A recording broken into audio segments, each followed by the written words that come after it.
지금 함께 하신 하나님 말씀 야고보서 5장 13절에서 18절까지 말씀입니다. 야고보 5장 13절에서 18절.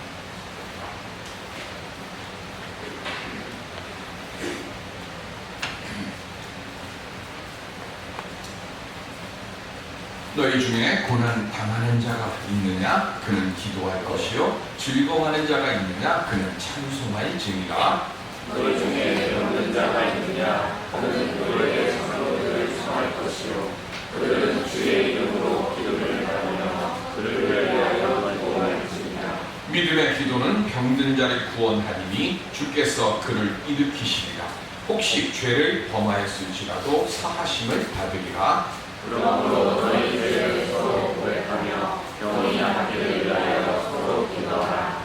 의인의 결국은 역사하는 일이 힘이니라. 엘리야는 우리와 성경이 같은 사람이로되 그가 비가 오지 않기를 간절히 기도한즉 3년 6개월 동안 땅에 비가 오지 아니하고 다시 기도하니 하늘이 비를 주어 땅이 열매를 맺었느니라. 아멘. 회개하고 참마음으로 주님께 기도드림으로 우리의 모든 문제가 해결될 수 있는 응답 만들어가는 신령들이 될 수 있기를 주님의 이름으로 축원드립니다. 제가 지금 휴가 중에 있습니다. 그런데 휴가를 하면서 책들을 옛날에 읽었던 책들을 다시 꺼내서 돌이켜보면서 전에 한번 아마 말씀을 드렸던 이해할 겁니다. 그런데 그 말씀이 다시 제 마음을 울려서 한 번 더 얘기를 하려고 합니다. 전도와 강의의 마지막 시험 시간이 왔습니다. 그런데 그 시험지 맨 위에 질문에 답하기 전에 문제를 끝까지 읽으시오 라고 하는 주의 문구를 하나 적어놨습니다. 근데 시험 문제를 받아들었는데 이 시험 문제를 풀어가는데 이게 너무 어려워요. 그러니까 문제를 읽으면 읽을수록 답을 더 찾지를 못합니다. 여기저기서 학생들의 한숨소리가 푹푹 터져나오고 거의 모든 학생들이 이거는 재수강 해야 되겠구나 라고 생각을 하고 다 포기할 줄 그런 생각이 될 때쯤에 맨 마지막 시험지 페이지를 딱 넘겼는데 그 밑에 각주가 하나 또 달려있어요. 그 각주가 뭐냐면 학생은 선택할 수 있어. 주어진 시험을 완벽하게 치르든가 아니면 시험지 밑에 학생의 이름을 제대로 적고 내면 그 둘 중에 하나만 완수를 하면 내가 학생을 이번 과목에서 A 학점을 줄 것이요 라고 써놨어요. 많은 학생들은 시험 시간 내내 끙끙대면서 헛입만 쓰다가 그 사실을 몰랐기 때문에 스스로 불필요한 걱정 때문에 교수가 예비에 놓은 이름만 쓰면 A 학점을 줄 것이요 라고 하는 그거를 발견하지 못한 채 포기를 하고 나가서 페이를 받아요. 그런데 그 글을 읽다가 제가 깨달은 것이 뭐냐면 우리 믿음의 삶, 우리 인생의 삶의 모습도 똑같다는 거죠. 아무리 힘들고 어렵더라도 중간에 멈추지 말자는 거예요. 너무 어려워서 문제를 읽다가 화가 나요. 비록 답안지는 빈칸으로 써나갈지 모르지만 뭐가 정답인지 모르니까 너무 어려워서 지금 이 문제는 내가 도저히 감당할 수 없으니까 빈칸으로 써놨지만 그래도 맨 마지막에 뭐 쓰라고 했어요? 이름만 쓰면 A를 줄 것이요 라고 써놨잖아요. 반드시 내 인생 시험의 자리를요 중간에 너무 힘들다고 중간에 너무 어렵다고 시험지 내팽개치고 나가지 말고 끝까지 뭔 답은 없어요. 우리 인생의 답이 없잖아요. 누가 누구에게 감히 이게 답이요라고 이야기할 수 있는 사람이 있어요? 아무도 없잖아요. 인생의 답은 없으니까 우리 주님은 내가 힘들고 어렵더라도 내 인생의 마지막 자리를 내가 주님과 함께하는 그 자리에 머물러 있기만 하면 주님은 우리에게 A 학점을 주겠다고 우리에게 약속해 주셨으니까 우리는 그 약속을 믿고 육신의 질병이나 시험과 환난이 아무리 어려운 내게 주어지는 시험 문제라 할지라도 환경과 상황이 아무리 절망적인 형편이라 할지라도 오직 견디는 자에게 상급을 예배해 주시고 기다리고 계시는 우리 주님을 바라보면서 내 믿음의 걸음들을 한 걸음 한 걸음씩 주님을 향해 옮겨갈 수 있는 오늘 우리들이 될 수 있기를 바랍니다. 오늘 우리가 그렇게 믿음의 걸음을 옮겨갈 때에 주님께서 우리에게 모든 시험을 잘 치는 상급을 계산해 주셔서 오늘 우리들로 하여금 착하고 충성된 종이라고 칭찬해 주실 줄로 믿습니다. 하나님은 예수 그리스도의 십자가의 은혜를 통해서 이미 우리에게 자격증을 다 주셨잖아요. 아무리 인생 시험 문제가 어렵고 힘들더라도 중간에 그만두지 마시고 하나님과 연결된 그 줄을 놓지 말고 꼭 붙잡아서 믿음의 걸음들을 옮겨 하나님께서 반드시 나를 지켜주시고 나와 함께 주심에 대한 그 확신의 노래를 부를 수 있는 오늘 우리 모두가 될 수 있기를 주님의 이름으로 간절히 기원드립니다. 오늘 야고보는요, 예수님의 육신의 동생으로 예수님이 부활하신 뒤에 예수님을 영접하고 예루살렘의 기둥이 된 분입니다. 이분의 별명은 낙타무릎입니다. 왜 낙타무릎인가 하면 이분이 앉아있는 그 자리에 성전 바닥에 교회 바닥에서 무릎을 꿇고 기도를 하는데 이분이 얼마나 기도를 많이 했는지 이분이 앉아있는 그곳에 무릎 자국이 이렇게 패여 있어요. 그래서 그분의 별명이 낙타무릎이에요. 오늘 본문에도 역시 마찬가지로 야고보는 자기의 별명답게 기도에 대한 말씀을 강조하고 있습니다. 요 짧은 13절부터 18절까지 사이에 기도하라고 하는 말씀을 모두 7번 적어놨어요. 왜 기도를 이렇게 강조할까요? 기도에는 모든 난관을 헤쳐나가는 능력이 있으니까 기도하라고 말씀을 하는 거예요. 그런데 우리가 기도하라고 얘기할 때 우리가 생각하는 가장 큰 것이 뭐냐면 어떻게 기도해야 되는지 그리고 무엇을 위해서 기도해야 할지를 모르는 경우가 많습니다. 우리는 삶을 살아가면서 늘 무언가 부족함을 느끼며 살아갑니다.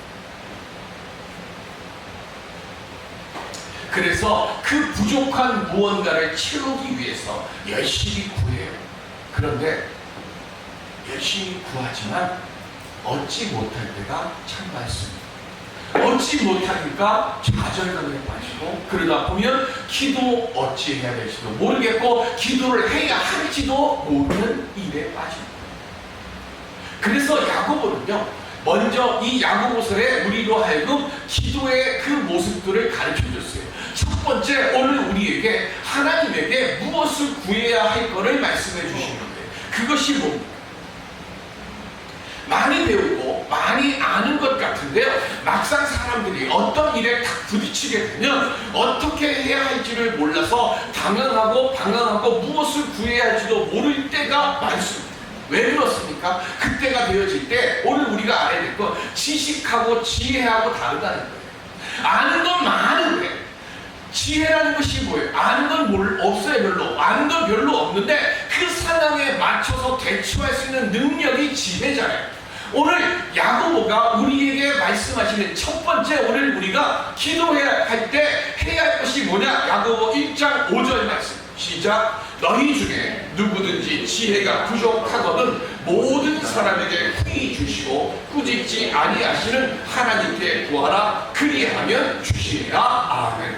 야고보가 오늘 우리에게 말씀하시는 것, 하나님의 은혜 안에 머물고 싶으냐? 그럼 먼저 첫 번째, 하나님께 지혜를 구하는 기도를 드리라고 하는 거예요.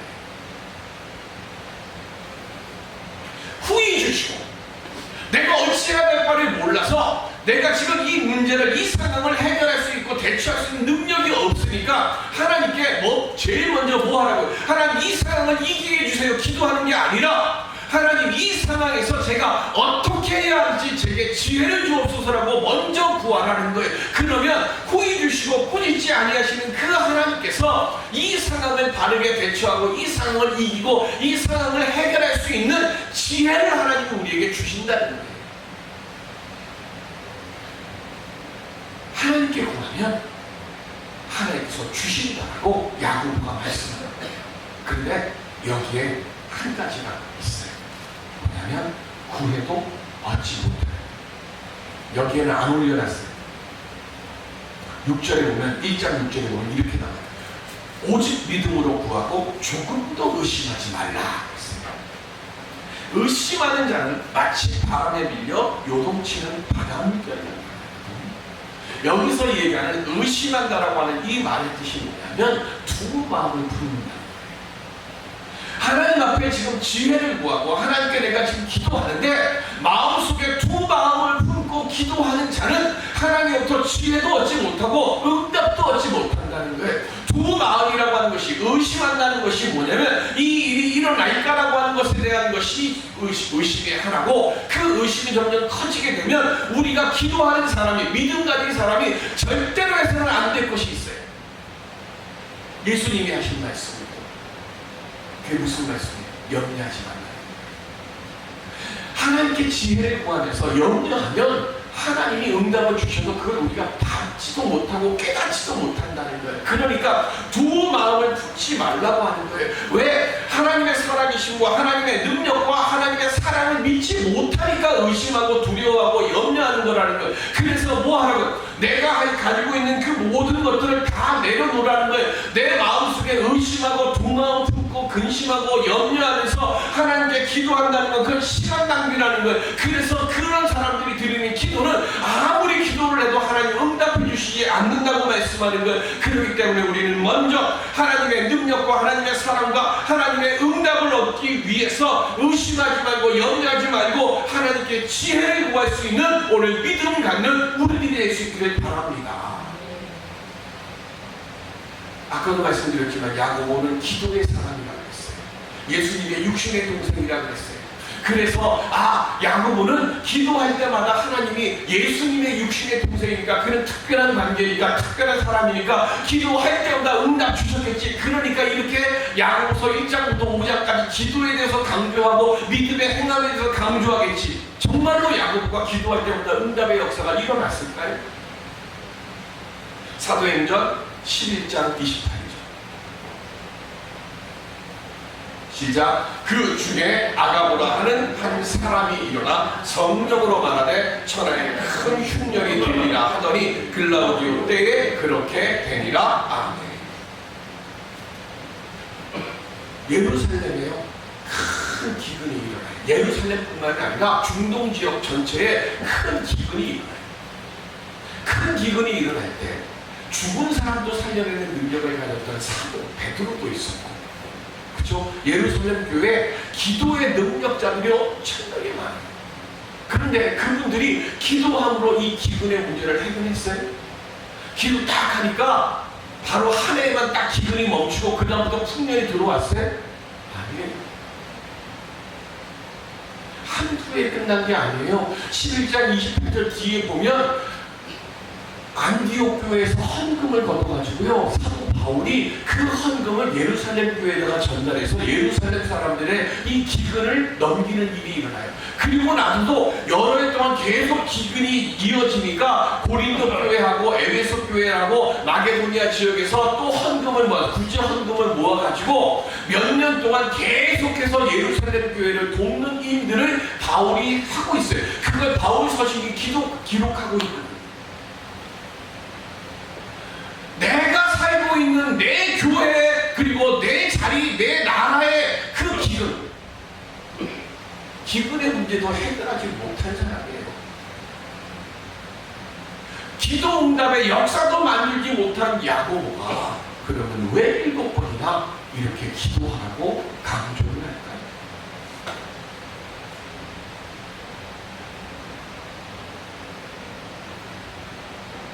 저도 1분 저렇게 하는 거 보면서 참 괘씸하잖아요. 솔직히 내심 태풍이 지금 올라온다 그러면 늘 기도할 때마다 우리나라로 오지 말고 일본으로 가게 해주세요라고 하는 기도하는 마음이 속에 조금 있어요. 그럼에도 불구하고 일본이 대지진이 났을 때 우리 어떻게 했어요? 그렇게 미워해도 우리 돈 모아서 일본에 구조 한 번 갖다 줬잖아요. 그게 사람 마음이잖아요. 지금 우리가 노 재팬하면 안 되고 뭐 하자고요? 노 아베 하자고 그러잖아요. 분리할 줄 알아야 된다. 그래서 하나님께 기도하잖아요. 하나님, 아베가 제발 좀 정신 차리게 해달라고. 근데 제가 능력이 부족해서 아베가 정신 안 차리고 저러고 있어요. 기도 능력이 없어서 그럴까요? 열왕기상 18장 1절에 보면 시작. 많은 날이 지나고 제3년에 여호와의 말씀이 엘리야에게 임하여 이르시되 너는 가서 아합에게 보이라. 내가 비를 전면에 내리리라. 아멘. 하나님께서요 3년 전에 17장에 보면 엘리야가 아합 앞에 서가지고 내가 무엇하라고 말을 하기 전까지는 비뿐만 아니라 이슬도 이 땅에 지면에 내리지 않을 것입니다 라고 아합 앞에 선포를 해요. 그리고는 엘리야가 어디로 갔어요? 까마귀가 먹이를 먹여주도록 강가로 배신을 하고, 그리고 어디로 또 가요? 사렙다 과부의 집으로 또 가요. 자, 이 시간 동안 엘리야 기도했을까요? 안 했을까요? 기도를 했으면 뭐라고 기도했을까요? 하나님, 제 체면이 있으니까 한 3년 동안 정도 비 내리지 않도록 하나님 하늘문 꽉 닫아주세요. 제가 아합 앞에서 비도 안 내리고 이슬도 안 내린다고 제가 선포했으니까 제 체면 좀 봐주세요. 그렇게 기도했을까요? 아니, 그 전에 하나님, 아합이 너무 못돼 먹었으니까 저 아합 정신 차리게 하나님 좀 비 좀 안 내리게 해주세요. 그것부터 기도하고, 그래 내가 비 안 내려줄게. 그래서 그 응답 듣고 아합에게 가가지고 내가 말하기 전까지는 이 땅에 비도 안 올 것이다 라고 얘기했을까요? 아마 그랬다고 하면 엘리야는 하나님의 사람이 될 수 없었을 겁니다.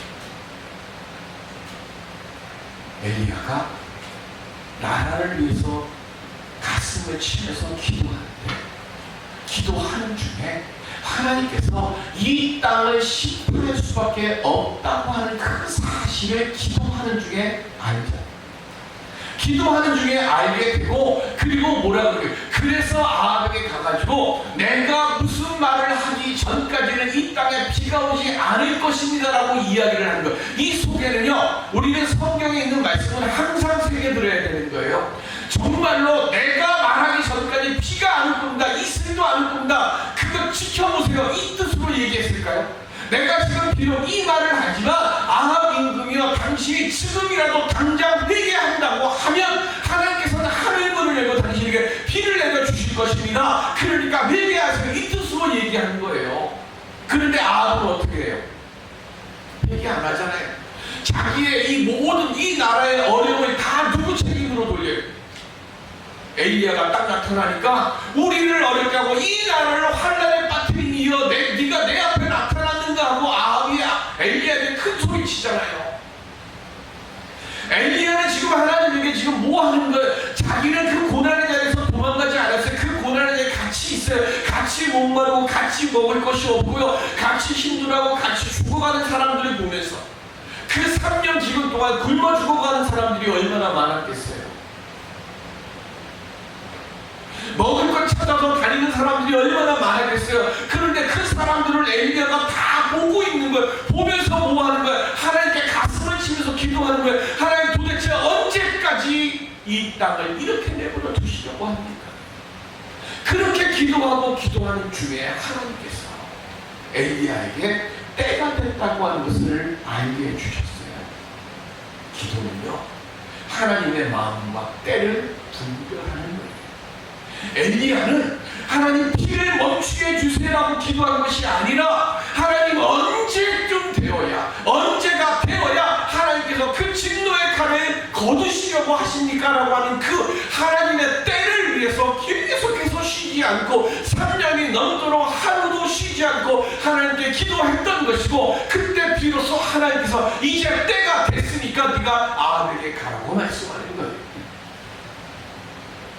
야곱과 엘리야의 기도를 언급한 것은 하나님께 지혜를 구하는 사람들은 두 번째로 뭐 하라고요? 하나님의 때를 분별할 줄 아는 지혜가 있어야 한다는 것을 강조하는 것이고, 그러니까 하나님 이 고난의 때가 언제쯤 끝나니까를 하나님께 묻는 지혜의 기도가 두 번째라는 거예요.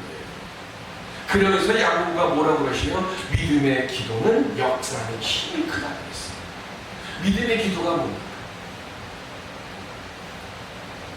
야고보가 말하기를 본문 15절에 보면 믿음의 기도는 병든 자를 구원하리니 주께서 그를 일으키시리라. 혹시 죄를 범하였을지라도 사실을 받으시라 그랬어요.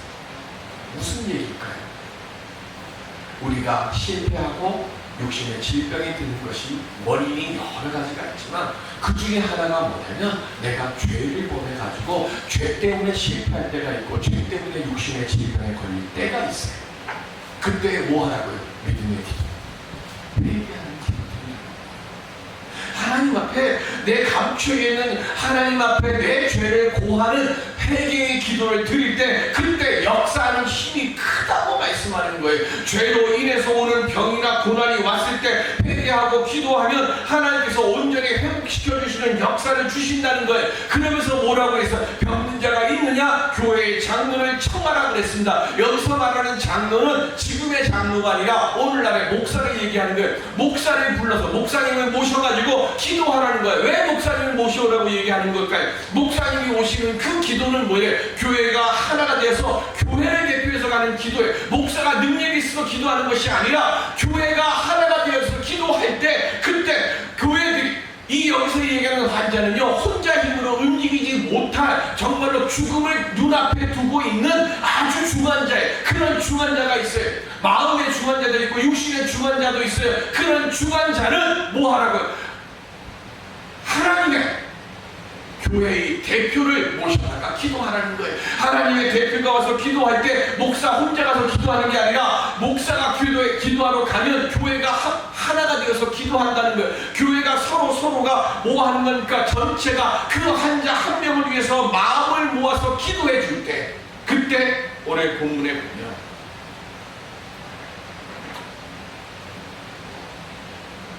16절에 그러므로 너희 죄를 서로 고백하며 병이 낫기를 위하여 서로 기도하라 그랬어요. 여기서 얘기하는 위하여라고 하는 이 말의 뜻이 뭐냐면 연약한 사람들을 위해서 기도할 때 서로가 서로를 부추겨주는 걸 얘기하는 거예요. 서로 기도하면서요 격려해 주는 거예요. 정말로 힘들고 어렵고 낙심한 사람을 보면 우리가 기도하고 있어요. 힘내세요. 욕심의 질병 때문에 힘겨워하는 사람 그냥 보고 지나가지 말고요. 기도하고 있어요. 하나님은 당신과 함께 해줄 거예요. 그러면서 그 사람에게 계속 뭘 얘기해 주라고요. 교회가 한 마음으로 지금 나를 위해서 기도해주고 있구나 하는 것을 그 사람이 듣고 그 사람이 알게 하라는 거예요. 그래서 그가 뭐 하는 거예요? 나를 위해서 기도해주고 있구나. 사랑의 기도에 띠가 있구나. 사랑의 기도에 사다리가 있구나. 내가 저 사다리를 밟고 올라가서 하나님의 은혜의 자리에 머물러서 내가 나올 수 있겠구나라고 하는 소망을 주는 것, 이게 위하여 기도하는 거예요. 오늘 우리 만남의 교회가 바로 이 위하여 기도하는 역사가 일어나는 하나님의 은혜가 있는 교회가 될 수 있기를 간절히 기원 드립니다.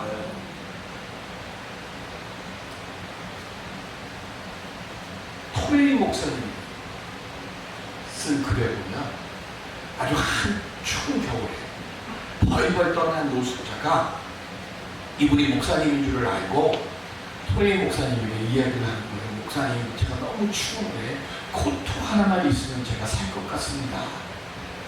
그러니까 토레이 목사님이 그래요, 그러면 제가 지금 어딜 가야 돼서 바쁘니까 2시에 우리 집으로 오세요 하면서 주소를 적어주고 갔어요.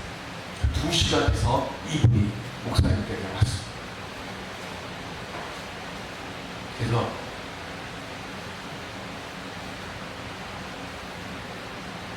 집 안으로 그 거지를 데리고 들어오고 보니까 그 거지가 이렇게 얘기를 합니다.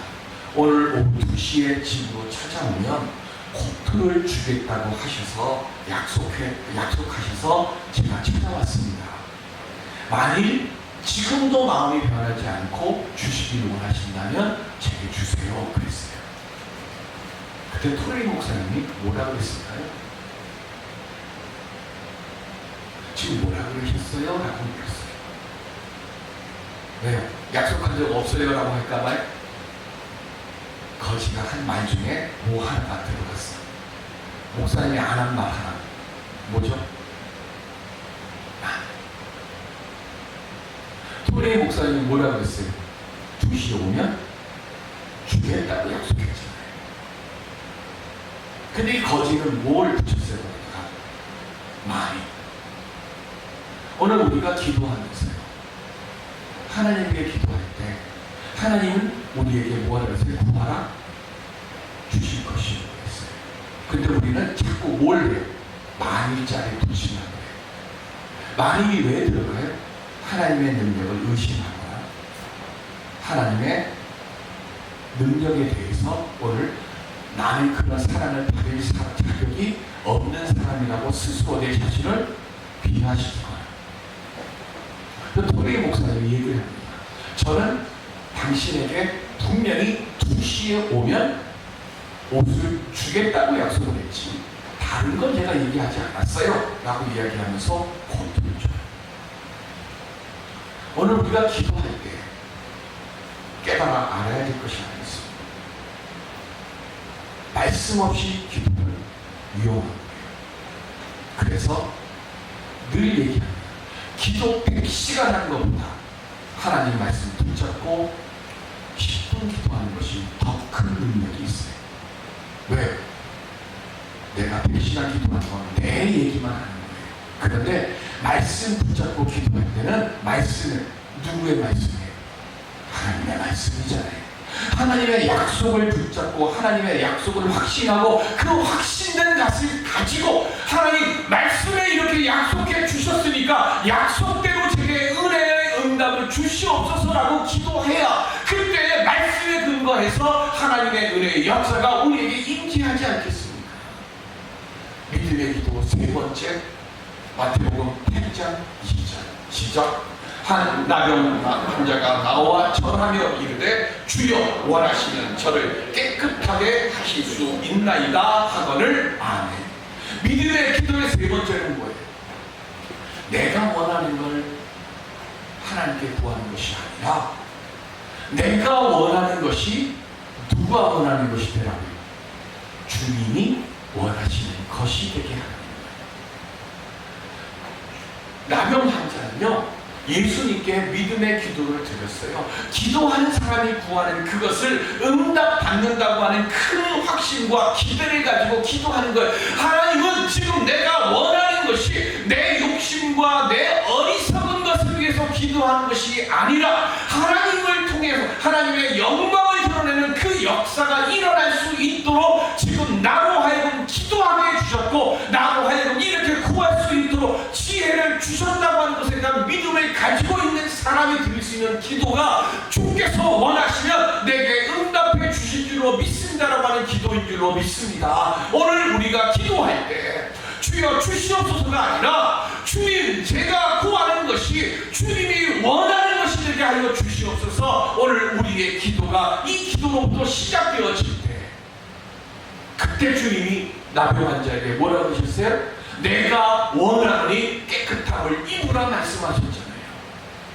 오늘 우리의 기도는 내가 구하는 것이 하나님이 원하시는 일이 되도록 해달라고 구할 때 그때 하나님이 그 마음이 움직여 주시고 하나님의 그 은혜와 능력의 손길이 우리 위에 덧입혀질 줄로 믿습니다. 종교개혁자 마틴 루터가요 큰 낙심에 빠져 있었어요. 그런데 수도 원장님을 만났는데 수도 원장님이 하신 한마디 말씀 듣고 모든 낙심을 다 내려놨어요. 오늘 여러분들도 근심과 걱정과 연매를 다 내려놓으실 수 있는 이 말씀이 되기를 바라요. 수도 원장님이 뭐라고 말씀하셨는가 하면 낙심은 죄입니다 했어요. 더 설명 안 했어요. 낙심도 죄입니다. 의심도 염려도 죄입니다. 왜요? 하나님의 살아계심을 믿지 못하기 때문에 우리는 낙심하는 것이고 염려하는 것이고 근심하는 것이기 때문에 그렇습니다. 하나님은 나를 사랑해 주시고 이 시간 주님께 맡기십시오.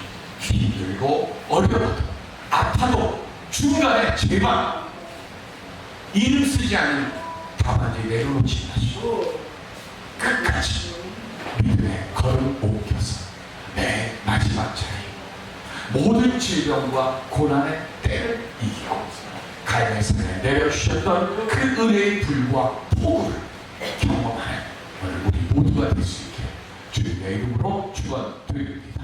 기도하겠습니다.